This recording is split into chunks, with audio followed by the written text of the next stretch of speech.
everyone can hear me when you do actually have a look at this. I thought I'd do a live Q&A this month. So welcome to May Q&A. So as I said, I hope everyone can hear me. So I'll go through the questions that I've got here on Patreon.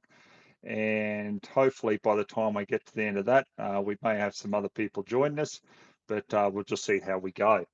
So if you like this sort of thing, first of all, make sure you give it the thumbs up, and I'll try to do a lot more of this in the future. I'm a little pushed for time at the moment, so that's why I thought, I'll try to do this live video and just see how we go. And plus it's raining outside, so who would have thought? As usual, when I do a Q&A video, there's a good chance that it's going to be raining. Okay, so what we're going to do is we're going to get to the first question here. I've got from Matt, and he says, "Hi Ozzy, good to see you back in action. Fairly simple one for you. Can you please help explain the model levels of the Seiko rifles? I'm assuming that the S20 is the budget line. The 85 was, I thought, always on top of the line, but then they brought out the Seiko 100 and now the Seiko 90. Which level sits where from lowest to highest in their lineup?" Well, mate, they start off with the S20 and then they went to the 85, but they've now released the 90, which is just an improved version of the 85. And now we're at the 100, which is, their premium line from there. The details on the differences between all the models, just go and have a look at Seiko. I think it's FI for Finland. Yeah, just do a search there and you'll be able to go into the separate models there and be able to see what's the difference there. Okay. Next question I've got here is from Will, and he says, "Hi Ozzy, hope all's going well with your recovery and you're getting back into the swing of things comfortably. I've got a couple of questions. First one being about your thoughts on PPU ammunition. Personally, I don't like it on my Tikka T3X223 and Ruger M77 30-06. I get a heavy bolt close, which I'm not too comfortable with, although the brass has been pretty good to reload with." Okay, so I'll answer that question to start with, Will. That's the thing. I mean, it's the old saying about you get what you pay for, but there's other people who have really good results with PPU as well, so I'm not discounting that.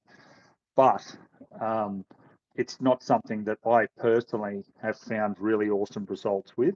So it really depends on what you're doing. I mean, for me, if I was going out and I was just chasing some, pigs, or even if I was chasing deer, and say at 100 yards, I was able to get my shots within about, maybe an inch or two around there, right? So if I was able to do that, then I'd probably be happy with that ammunition if it's like, half the cost of, the other ammo. So, that's where I sit on it personally. I haven't reloaded for many, many years now, mainly because I just don't have the time. So I can't talk about too much about the brass, but yeah, that's my thoughts on the ammunition. The second part of your question is, despite the ridiculous proposals about 5 firearm limits being put forward in WA, what would your 5 be if you had to pick from the A and B category? I'd pick an under and over 12 gauge, bolt action 22, bolt action 22 Magnum, lever or pump 223, and bolt action 30-06, being that I can load it up and down depending on use. Thanks, mate, and all the best. Okay, well, I'd probably go, look, obviously a 22. I'd have to go that to start with. 22 Magnum, definitely. I'd then look at, say, 223, because obviously there's a lot of benefits with that. And then, yeah, I'd have to say a 12 gauge shotgun as well, but instead of 30-06, I think I'd probably just stay at 308. I can load up and down a fair bit with that and take pretty much anything I want to do here in Australia with it. So that'd probably be my answer there. So all I'll do, guys, I'm just going to have a look here. Okay, just a couple of comments and everything. So I think everyone can hear what I'm saying, so that's a good start, because this is obviously my first live Q&A. So if you do like it, like I say, guys, give it the thumbs up and we'll do a lot more of it. Next question I got here is from Andrew, and he says, "Hey, I just bought a Lithgow 6.5 Creedmoor in a Aussie precision stock with a 22.3 inch barrel. Bought this over the Hauer 6.5 with a 26-inch barrel. My question is, will I get less accuracy out of a shorter barrel? Context will be shooting bench rest 3 to 500 and fly shooting 3 to 500. So this is where that's a little bit of a, I guess, a myth there, Andrew, is, you know, a lot of people say, you know, if you've got a shorter barrel, it's not as accurate as a longer barrel.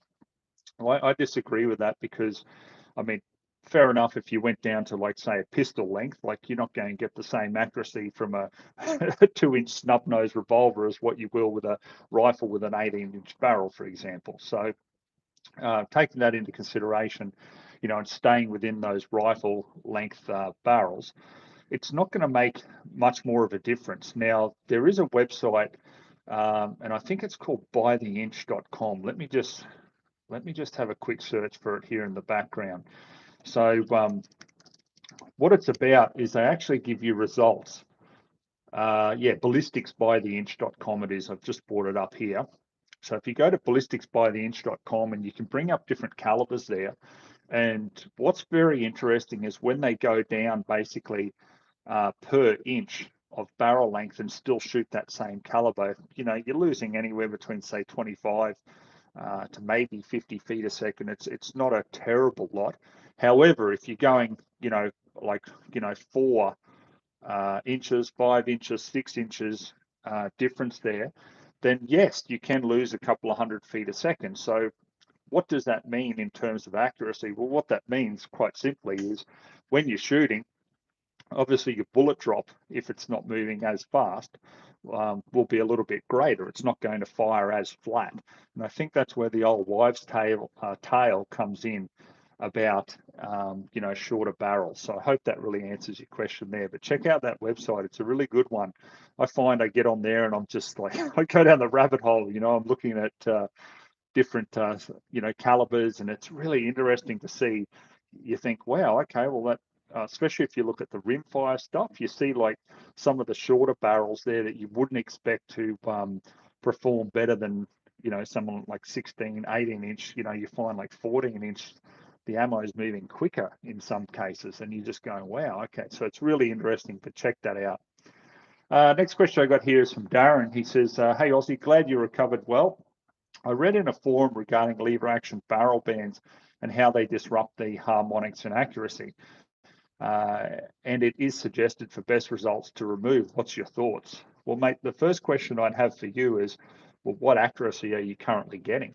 I mean, you know, if you're shooting, say, and I don't even know what caliber you're shooting. So say hypothetically, let's take a rimfire to start with. So one that I shot was the Henry lever action 22 Magnum. And I mean, you know, I shot under an inch with it at 100 with those Federal 50 grain jacketed hollow points. So what more do I need with accuracy? I don't really need much more than that.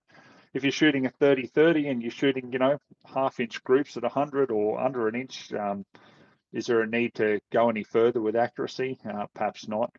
So what I would do is I would just simply remove it, then shoot it, see if there's a difference. If there's no real difference, well, you can just put it back on.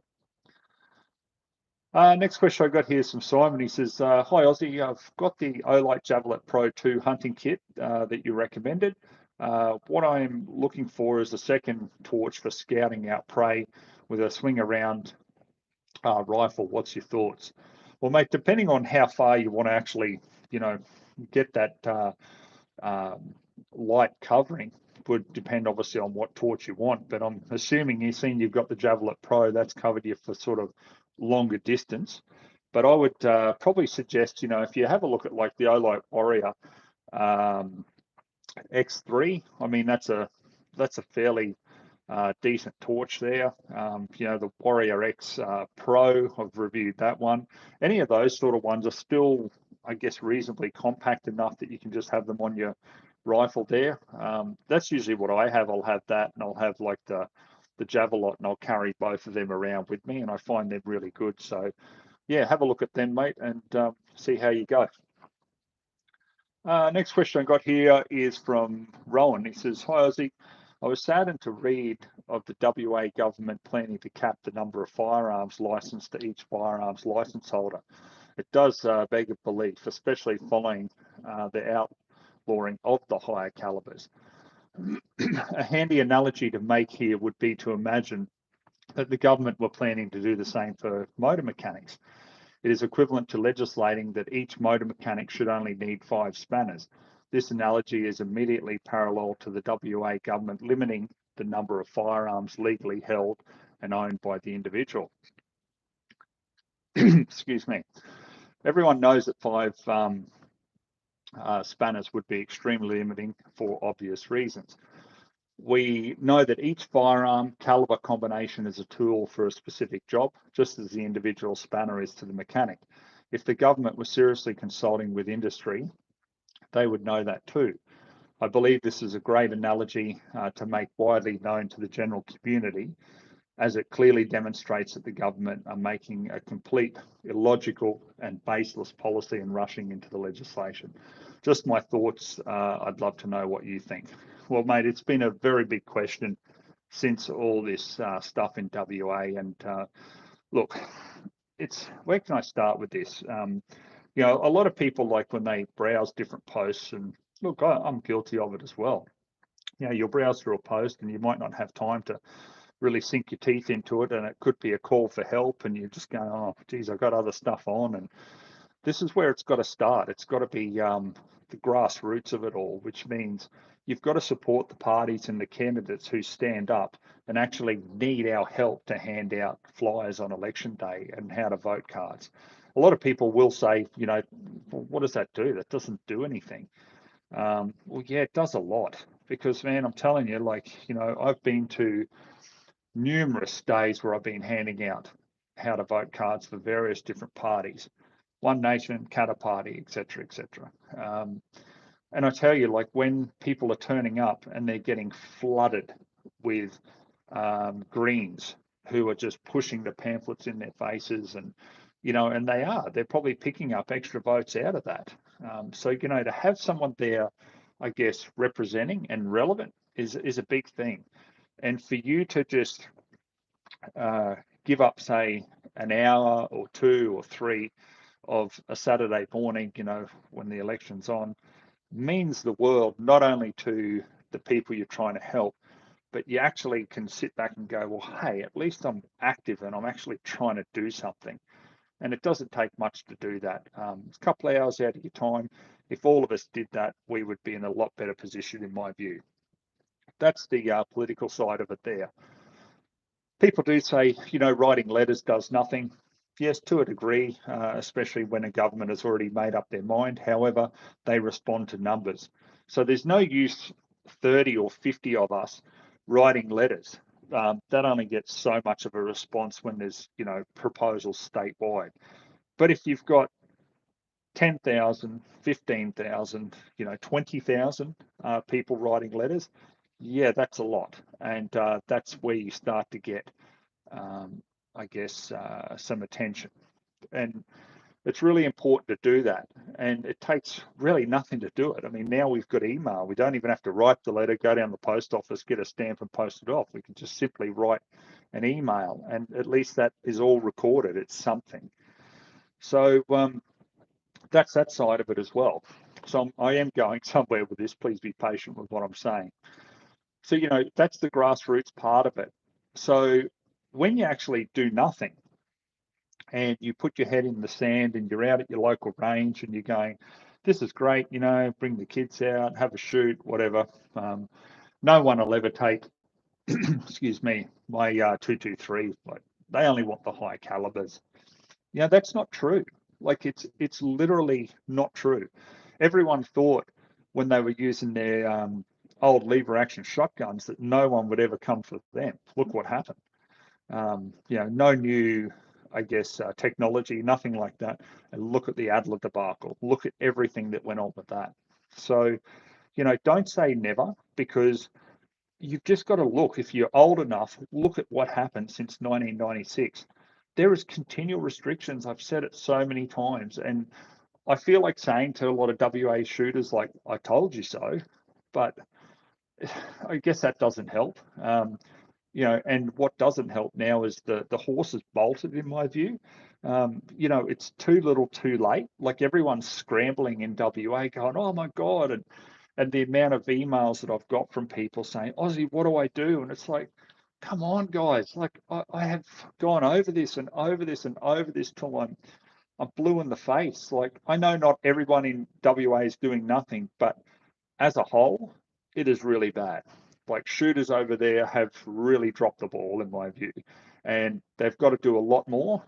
There's too many apathetic shooters. Why are shooters apathetic? Let's look at that real quick, right? Because they don't want to take their mind to that place where they believe or have to admit that the actual government will take their lawfully owned property away from them. They don't want to believe that. They don't ever want to go into that area of thought.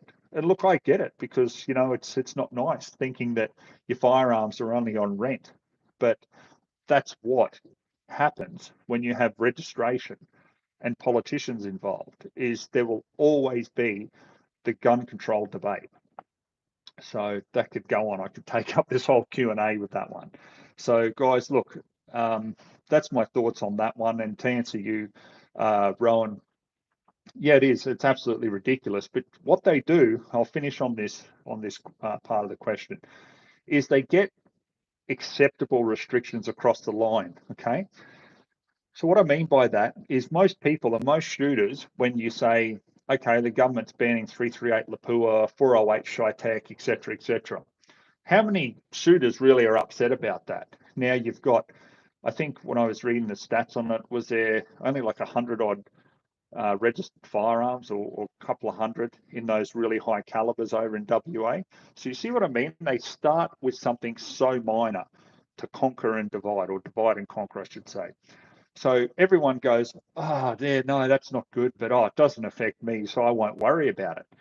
And then what happens is then next year, you're going to have 308, 300 Win Mag, 7mm Remington mag, all that sort of stuff. That's what actually happens. I've had 2 people now message me from WA who have said they've been knocked back on 300 Win Mag and 7mm Rem Mag PTAs. I don't know their exact circumstances. All I'm doing is just passing on what I've been told. So it doesn't stop. So at some stage, guys, shooters have to put that line in the sand and go, enough is enough. I will not accept any more restrictions, and I will oppose any more restrictions as much as I possibly can. And that's what we all need to do. We have legal, democratic process here in Australia where we can vote these people out, and we have the numbers to do it. All it takes is you to get active. So that's my answer to that question there. Next question I got here is from Brad. And guys, look, I will get to a lot of these comments. I'll scroll through and have a bit of a look there as well after I finish answering the Patreon questions. So Brad says to me, Aussie, what's your thoughts on the National Firearms Registry? Completely disagree with it. The reason why I say that is because I don't support registration of firearms, because it's simply a shopping list for criminals for a start. And there's been, it's quite publicly open. Just search the internet there. They had a couple of leaks in New South Wales that was, found in the hands of criminals. So it's just a shopping list. You cannot guarantee that that data is secure. And that's the problem that I have with it for a start. Secondly, is all it does is it sets up the building blocks for further confiscation as time goes on. And what I mean by that is they can dream up new restrictions. Look at the, what was it, the Oceania, was it Oceania Defence? Someone can correct me on that one if you remember the one, the AR manually operated rifle that was coming in, and then all of a sudden Customs decided, oh no, we'll ban it on appearance after it had already been okayed for entry, and then they were basically all seized off everyone who had them. So I think from that, I'm not sure, someone can correct me who had one, but the dealers then had to pay the people for the loss of their rifle. Anyhow, look at that. So how did they do that? Registration. So what it does, you know, this isn't being one-sided. This is a fact of what it does, is when they bring in new gun laws, they can easily enforce those laws because they know where everyone's firearms are. And I mean, it doesn't matter, even if they catch up like a year later with the actual accurate registration details, eventually it will catch up. And they'll know exactly what you have. So all they need to do is just think of new restrictions, new ways to ban them, and then you'll get that letter that says, hey, you've got 28 days, hypothetically, to surrender that firearm because it's now illegal. So yeah, I'm not a fan of registry because on top of that as well, it's never been proven anywhere in the world to save lives. Like, you can write to numerous politicians, as I've done in the past, and not one of them can answer how the registry has saved a life. So, you know, that's the other reason I don't like it either. Sorry, I will add to that too, guys, because there probably will be someone who'll go, but Aussie, you know, but it's that means that, you know, someone can go and buy a firearm and give it to another person and no one will know, and then they can go and do a robbery or something like that. Okay, granted. However, it is an offence to supply an unlicensed person with a firearm. So what do you think is going to happen when that person goes and does an armed robbery and then gets caught with a firearm and they're not licensed? Well, there's laws in place. And this is what I think that we're forgetting here, guys, is there's so many laws in place.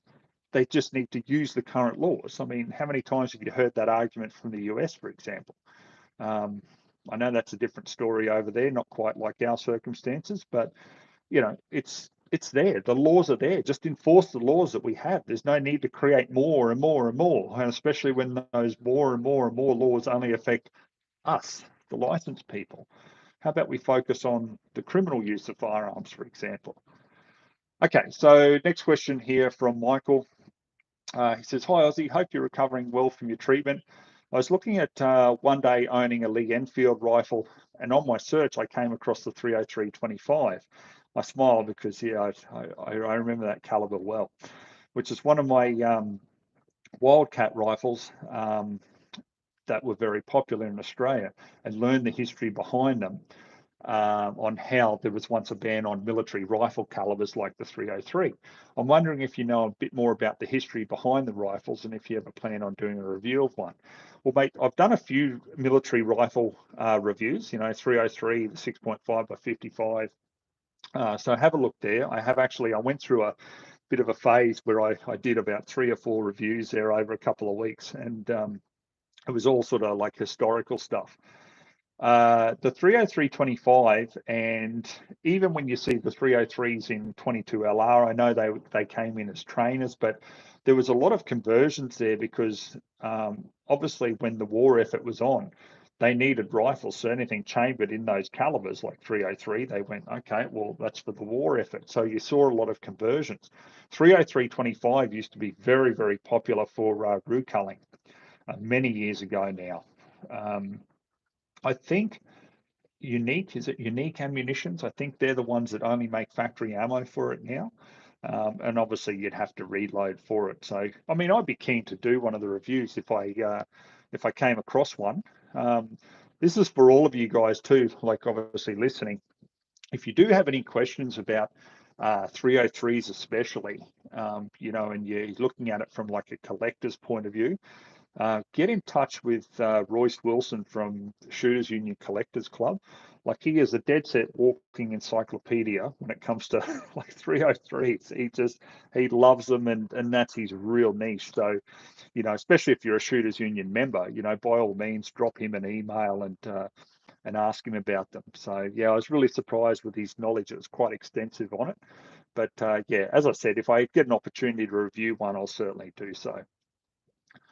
Okay, we're at our last question here. We've got a question here from Will, and he says, hi, Aussie, if you were to have $1,500 to spend on a 22LR bolt action and scope for small game hunting, what package do you think you'd come up with? All right, so I think most people are going to guess what I'm going to say here. I'd probably just go Ruger American. I'd keep it with the synthetic stock because it would just take the knocks out in the field. you're going to get into one of them for about $600. You know, spend another, say, $150 on rings, and then you're going to be looking at the Loophole VX Freedom Rimfire scope, which is what I'd put on it. I'd be, you know, say about another $550, I think they retail for now. So you'd be a little bit under that $1,500 and still have some change to go and buy yourself some ammo. Then you could also look obviously at the CZ 457, about $1,000. So scope, rings, you'd be a little bit over that $1,500. So yeah, if you want to keep it under that 1,500, mate, I'd probably just go the Ruger. If you're out, you know, doing small game hunting, excuse me, the Ruger offers a lot because obviously we can get the higher capacity magazines here through Victor Precision for it. So, you know, if you wanted a 15 or 25 round mag, you're able to do that lawfully here in Queensland anyway, and a lot of other states. So, yeah, I hope that answers your question. All right, guys, I'm going to have a quick look here through some of the questions and comments and stuff like that. I got a comment about bring Hank on. He's right here. Hank, come here. Hank, come on, mate. He's sleeping because he's just had his dinner and I gave him a big run. Come here. Up, up, up. Come on. Come here, mate. So, yeah, here he is. He's getting big now, isn't he? He's a beautiful dog and I love him heaps. He's doing real well. There you go, mate. It's like, why the hell did you wake me up? So yeah, guys, I hope everyone's enjoyed this, you know, live Q&A. It's something that I've been wanting to do for some time. I believe there's a way for me to do it with my actual video camera that I normally video with, but I've got this new iPhone 14 and I thought, oh, the camera on it is pretty good. So, you know, I want to test that out and obviously test the audio and everything. So, excuse me, I hope everyone can obviously hear me correctly and they enjoy the live video. So let's have a look here and just have a look at a few more comments.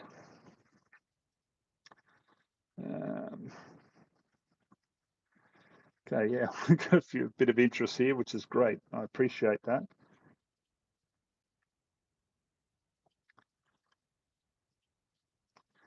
Okay, people with a bit of experience on the questions I've said, so I appreciate that too, guys. You know, like if you're gonna, you know, get involved in the conversation, that's what we all need to do, because everyone in our sort of, I guess, community helps each other.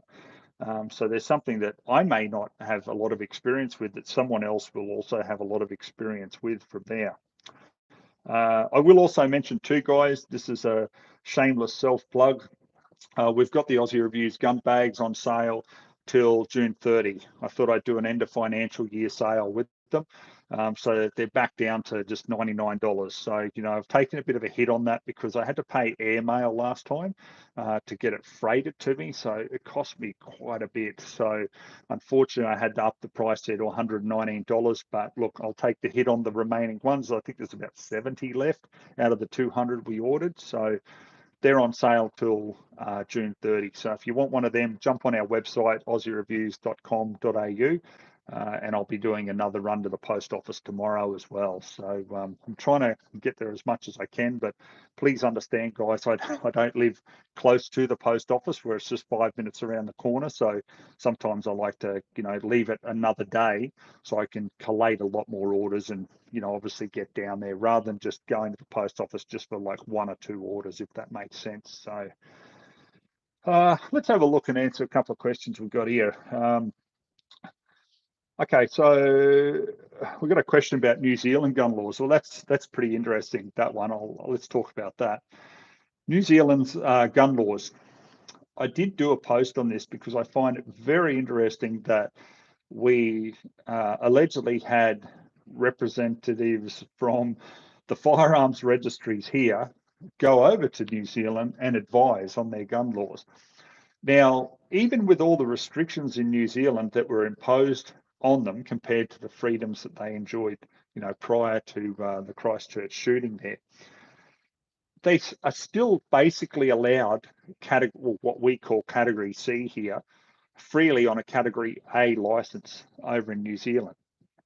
Now, this is my question, I guess, or more comment or statement, is surely the powers to be here in Australia would look at that and go, well, look, there's no problem with rim fires and even semi-auto shotguns up to 5 rounds being available, like to licensed shooters. Like, what is the problem? I mean, you have the UK, and not only that, suppressors. You can still freely obtain suppressors in New Zealand, yet here in Australia, we're still fighting to try to get that over the line, especially here in Queensland, because we don't even have it. Zilch, nothing, not even for occupational shooters. I couldn't even get one doing feral pest control. Can't get one as a primary producer. So yeah, it's extremely limited here. So you look at it and you think to yourself, like, surely, surely someone's got to be paying attention here. Like, what's the problem? So yes, do I agree with the New Zealand laws? No, I don't. And I did a separate video on what my thoughts were on the Christchurch shooting, which was demonetized immediately by YouTube. And just, so it doesn't come up in the searches and et cetera, just, to try to hamper me even more. So, yeah, to me, I just find it just so nonsensical, so to speak. It is just ridiculous. And as I've said many times, it's feel-good legislation. Okay, let's have a look here. What else have we got?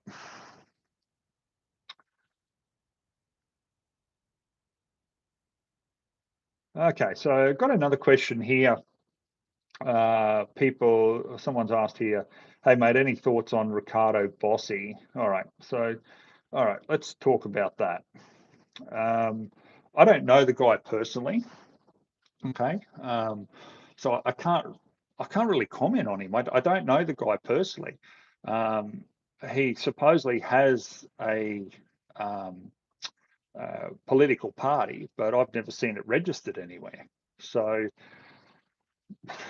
I don't know. I don't know a lot about the person. I was shown a clip of a person from a person where he was sitting there in he had camo on and like a beret because he's ex-military. Um, Look, my experience. Look, I'll be honest with you on this one, guys. My experience with dealing with various military and different agencies and stuff like that. There's a lot of, I guess, there's a lot of people out there who are uh, exhibitionists in the sense of they've just got to be wearing some sort of insignia. They've just got to have something, they can't be the quiet achiever, so to speak. Does that make sense? And from my experience, anyone who gets around, wearing like SAS insignia, um, in their time off, like when they're when they're not officially at work. I don't know about that. To me, yeah, I don't know. I don't know what to say about it, guys. From my experience with people who do that, are more show ponies than the real deal. That has been my personal experience with people who do that sort of thing. Okay, let's have a look at some other questions here. We'll expand a bit, guys. If this is popular, we'll keep doing it. So, okay, let's have a look through.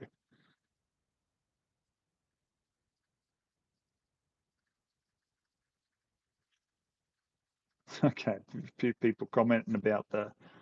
Okay, hang on. Sorry, hit that. Okay, another question is about the NSC, so National Shooting Council, right? I don't know. I've never spoken to them, so I don't know much about them either. However, my experience from what I have seen, now the original time that I had ever come across them was a post that they did, and they've deleted it all now, is about Victoria licensing department banning pump action rifles, so 7615s, etc. So I mean, this created so much hype, and I believe they were asking for donations to fight it at the time, and it even got the SSAA involved down in Victoria.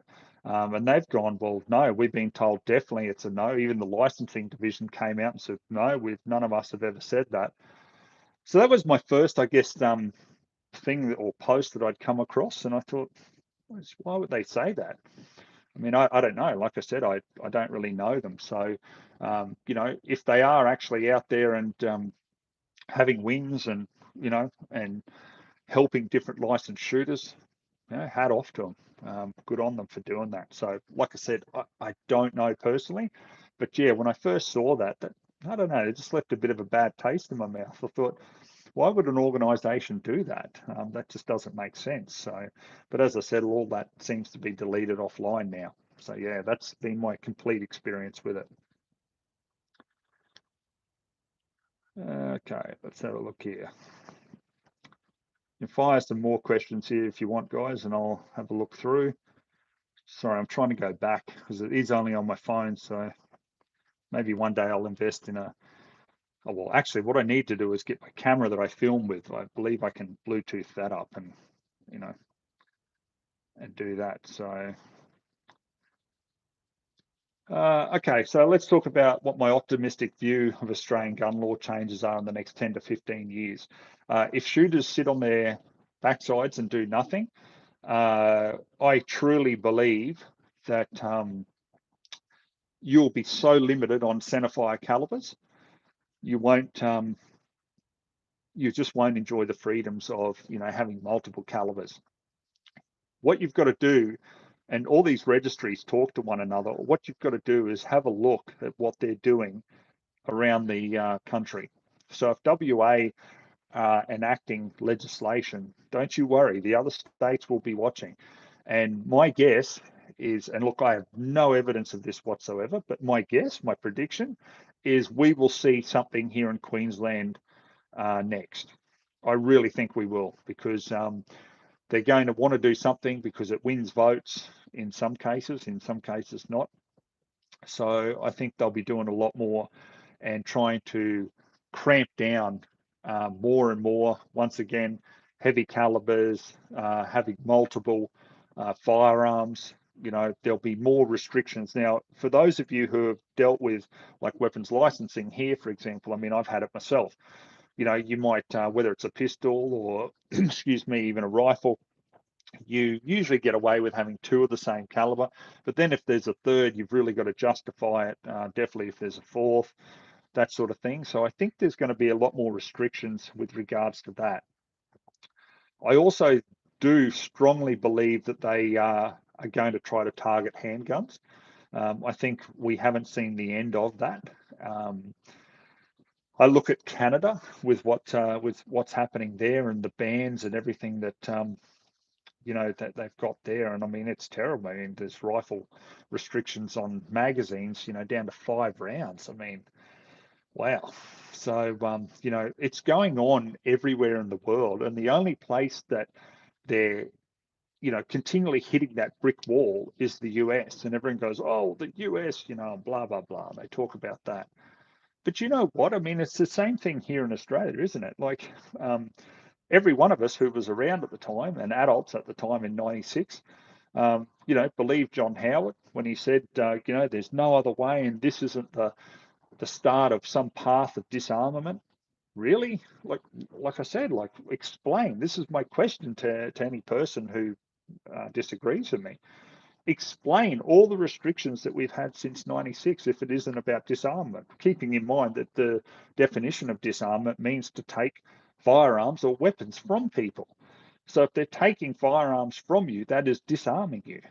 Whether they're smiling sweetly while they're coming up with a new restriction or not, the fact is it's still disarmament. So yeah, I think we're going to be in a world of hurt if shooters don't do what's required, and vote as one, join as one, and get motivated in future elections, because we will just simply be outvoted. And as you can see, a perfect example is WA. Look at what happens when you have a majority government like the Labor government over there. Just do what they want. They don't care what you say. And, at least here, like in Queensland, I say to people, at least we have, there's 3 Katter Party members here in Queensland. We've got one nation member as well, and we've also got an LNP member at Gympie who seems to always vote on the side of gun owners. So at least we've got 5 that are a voice in our parliament. But if you've got absolutely no one, who's going to speak for you? And it doesn't matter how much we all whinge and complain on the internet, doesn't mean a thing to them when they're pushing the legislation through. But at least if there's other members of parliament standing up and saying no, well, who knows? Maybe they can just influence just that one or two other opposition members to rethink their stance or their position on something. Perhaps it'll go back to the negotiating table or something, but you've got to try. You can't just throw in the towel and just say, I'm giving up, oh, bugger it, someone else can do it. At the very minimum, and this is why I do promote shooters unions so much, because I do speak with Graham Park regularly. He keeps me abreast of everything that's going on and what they're doing. And they're actually out there fighting. You've only got to do like a public post about them, and the amount of people, their members that come forward and say, hey, yeah, they got me my license when I was having trouble, or no, they helped me with that, or they paid my legal fees, or whatever. Like it's just unreal what they do. And this is a organization that is majority volunteers, completely unpaid. I mean, they have some secretarial staff that need to be paid, but it's just, you look at how much these people give up for all of us. I mean, it's no difference. Like it's like me giving up what I do here on the channel. Help other shooters. Bring them into the sport and everything like that. Do I wish that I could get back all that time and spend it just perhaps watching a movie or relaxing or whatever? Yeah, that'd be great. But you've got to have a cause in life. To me, you've got to, when it's all said and done, and I really learnt this a lot, not only years ago when I had the cancer diagnosis, but recently when I was in hospital, guys, I was in a bad way. I mean, real bad. My family were told that there's a really good chance I'm not going to come out of this coma that I was in, and it was hard. Like, you guys only know the tip of it, the minute stuff. It was really, really hard. And even then I was questioning myself and just going, what do I want to do? This is when I came to, and I woke up and everything. And, what haven't I achieved yet? And yeah, I want to achieve gun law reform. I really do. I want common sense changes that are in the favor of licensed shooters so that we can enjoy a healthy balance between public safety and common sense laws, where we can go out and enjoy ourselves without feeling like criminals all the time, like we're like continuously under the microscope. That's what I'd like. I'd like to have firearm laws that ensure our future generations can grow up and enjoy the freedom of going out and hunting and getting a nice meal for the table. I want also people to be able to take their son or their daughter out and just simply enjoy the priceless fun that plinking, is. Like, you get out there the 22 or an air rifle or whatever, and just have some fun with the family. So that sort of thing, I really, really want to do. So I hope that sort of answers everyone's question, and you can see where I am and what page I sit on with all of this. Okay, let's have a look. What else we got? Yeah, that's a good comment there, the rat boy, about taking people to the range. Like, they do. Every time they come away from there, they've always got a smile. I agree.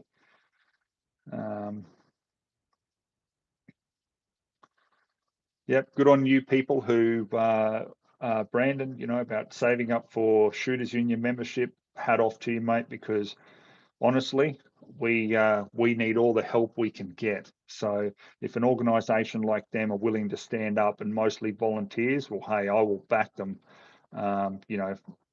Definitely. Let's answer this next question from Nash about what's my view on 22LR pump actions. So I have the Remington 572, so it's a 15-shot pump action. So it's a good little rifle. I mean, I just think now, did I ever put a scope on it? I don't think I did. No, I can't say I did.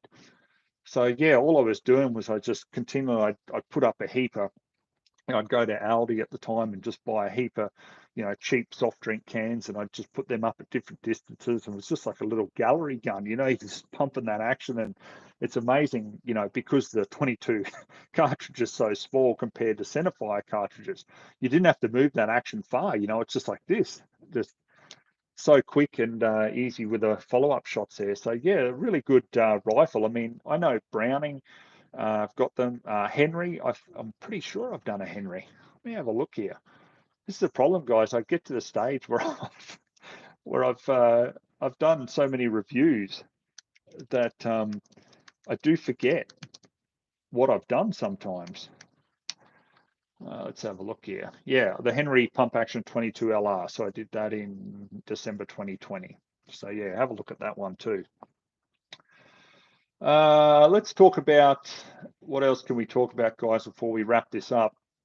Let's talk about one thing I've got a lot of questions about, and I'm sure it'll probably start the conversation here, is the Taipan rifle.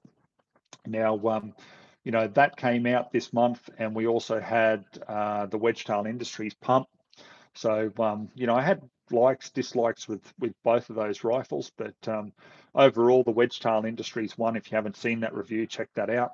I really quite like that. However, the only thing I didn't like was that the pump actual forend didn't lock forward. So when I was, shooting, if you pull back, well, it pulls that bolt out of battery. That was my only real complaint, but quite a good quality firearm, and yeah, well worth checking out if you're looking for a pump action centerfire. With the Taipan, I'm really looking forward to getting my hands on I guess a later model or later model, because anything that, from the feedback I've been given from you guys, anything with like a 500 or under serial number is really hit and miss with problems and issues, most of them of which I covered on that review. So yeah, I'm really looking forward to getting a more later one, because it's a great concept, and the action, when it was functioning quite well, was very, very smooth. So I'm really looking forward to being able to get that and have a look at it. But look, that'll be up to the supplier now. Like, they contacted me, and I said to them, look, I'm more than happy to have a look at a new one. So I like the concept, but yeah, unfortunately, those earlier ones, and I mean, obviously they're still out there in circulation now, have had numerous problems, going on what you guys have commented about, on that video. So yeah, we'll see how that goes. As for upcoming reviews, guys, I've got some really cool stuff coming up. Yeah, I've also got some stuff that you'll probably be a little jealous of, like semi-auto stuff coming up as well. So I've got a few new toys there, and also a couple of, obviously A and B firearms that I know there will be a lot of interest in as well. What can I sort of give away with some hints? Okay, so I've got a new AR coming, and I'll review it in its original form, but I've got a whole heap of Strike Industries furniture for it. So Strike Industries, if you haven't seen them, I mean, look them up. They've got some really, I guess, really modern, high quality furniture for the AR-15. So yeah, I'll definitely be showing you that. And I've also got basically a full overhaul kind of my Benelli M4. So yeah, a few really good upgrades there, and we'll just see how all that is. I'm looking at doing, now that I'm getting back and better now, my damn trail cameras have been going off again, and there's pigs coming through the back of the property here. So I just got to time it right where I can hopefully get the GoPro on and get out there with the Benelli and show you exactly why a semi-auto is just so much better when it comes to a mob of pigs. So yeah, keep an eye out for that too, guys. It's all stuff that I'm really trying to arrange, but I'm trying to juggle so much at times, it's just near on impossible. So I just do the best that I can. Okay, so let's have a look at some more comments here. Someone just said, yeah, rub it in. Yeah, I know, mate. It's a good feeling, especially when I can just basically walk out my back door and it's all just there. You know what I mean? Like, I can't stand going to a range. It just frustrates me having to sit there and wait for ceasefires and etc. etc. So, okay, let's have a look here.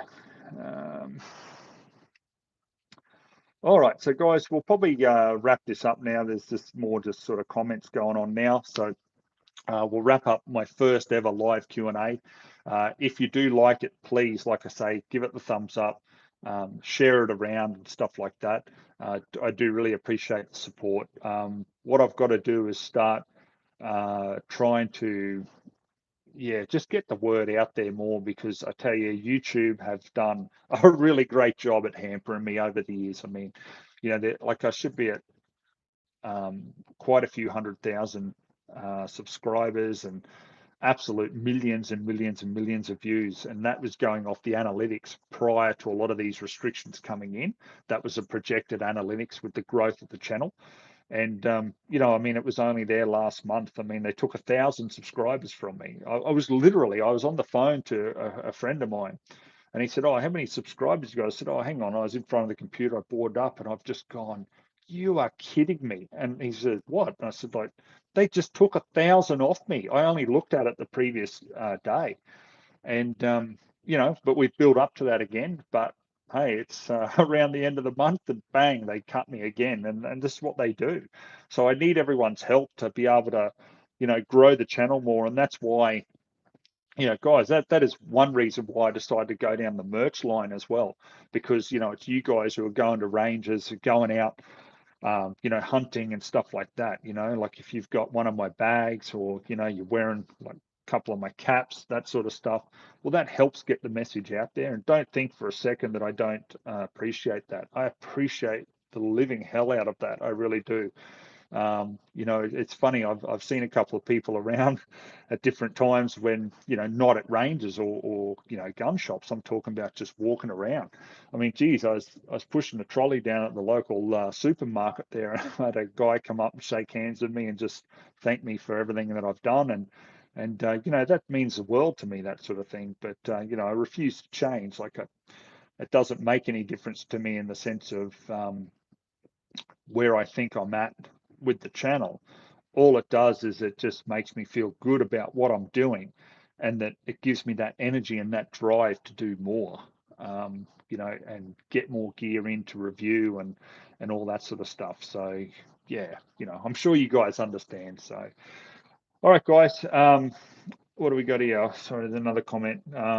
Yes, look, guys, if people don't know about it, you know, Patreon obviously helps me out immensely, because, like, you know, it was the same with the Taipan review that I did recently. I'll give you an example there. Like, it was 403 shots or something I put through that. There was about $600 worth of ammo. So, you know, because I used some pretty good ammo through it, especially when I was not filming it, but I was still trying to work through the problems and shoot it and shoot it and shoot it. So yeah, you know, it's not cheap. And as a lot of you guys know, there are still companies that you know, that I deal with, you know, if they approach me and things like that. But in general, I don't. Like, in general, I much prefer to just borrow a firearm from a friend or someone I know, or I buy it. So, for example, I've just bought, in the last couple of days, I've just bought a couple of new Ruger Americans for myself.